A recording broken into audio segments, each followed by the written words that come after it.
first you're getting a lead, inbound or Yep. outbound. Inbound is better than outbound, so try to convert every outbound to inbound. That's my contribution to this discussion. Yay.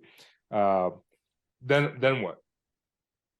Well, let's follow the sales cycle. You have the lead. Let's do some qualification. And this isn't discovery. This is early stage stuff. So you can make it as simple as using the BANT method, BANT, budget, authority, need, and timeline. Really, for especially like a first round conversation with a recruiter or someone in HR, that's fine. I think budget obviously is salary. It is okay to ask about this.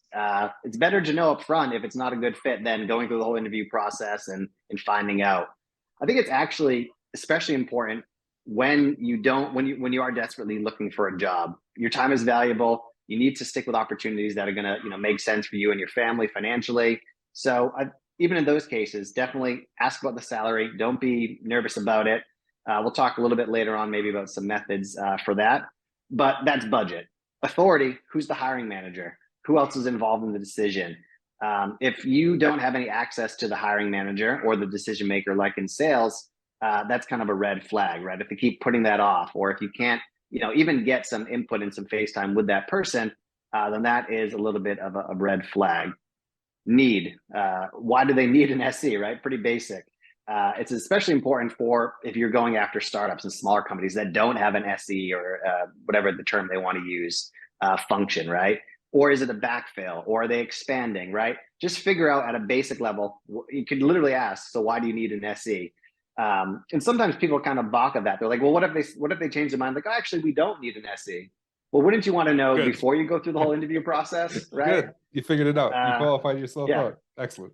Exactly. Yeah. So disqualification is really what we're talking about here in some sense, right? If they won't give you salary, they won't put you in front of the hiring manager, they don't have a clearly defined need, or worse, if they don't have a timeline, that's the T, that's a red flag as well. Oh, we want to hire an SE eventually. You want someone who has a burning need for an SE. They want to hire someone right away. Now, even small tech companies, software companies don't move especially fast in hiring, but if they can't, tell you things like how many interview stages there are, when a projected start date might be, if it's in conjunction with like, hey, we want to hire you before our big sales kickoff, right? Those are all timelines that you can look to help you realize, hey, this is a good lead or this is a bad lead, and prioritize your time appropriately.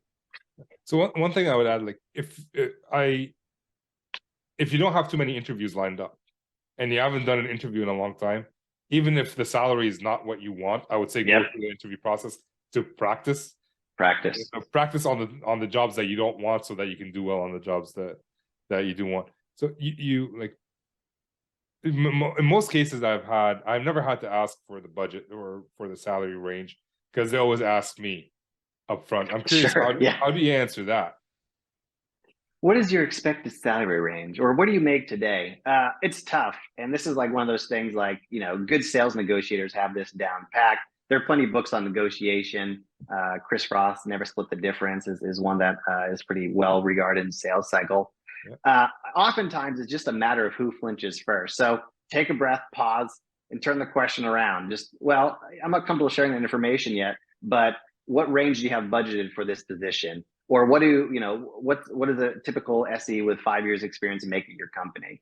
You can add some humor and say, if they press you like, well, I need to know your salary. Say, hey, even my mom doesn't know how much I make, right? Like you can push off, delay, defer as much as possible. And eventually the other person will kind of crack and show their hand first. Usually 9 times out of 10, if you just put up a little resistance, they'll say, oh, well, we have X to Y budgeted. And you can say, oh, that sounds good. Or no, that's terrible. What seems to work for me is when I say, like, listen, it's too early for me to actually tell you, because I don't know what the job entails. I need to talk to a lot more people to figure out that number. But in general, what's the salary range that you usually offer? And for some reason, every time they tell me. And I think one time they didn't tell me, and I had to push. And it was so low, like it was almost insulting, and that's why they didn't want to tell me. Like, if the pay is so competitive, why don't you tell me what it is, right? Exactly. They want to entice you. They want to sell you. They get paid if you get hired, right? I think at least third-party recruiters. I don't know about like internal, first-party recruiters. Is that the right term? So always ask for if they're proud of what they make. I like that. If they're proud of how much they offer, they will tell you. Interesting. Yeah. Especially if they want you.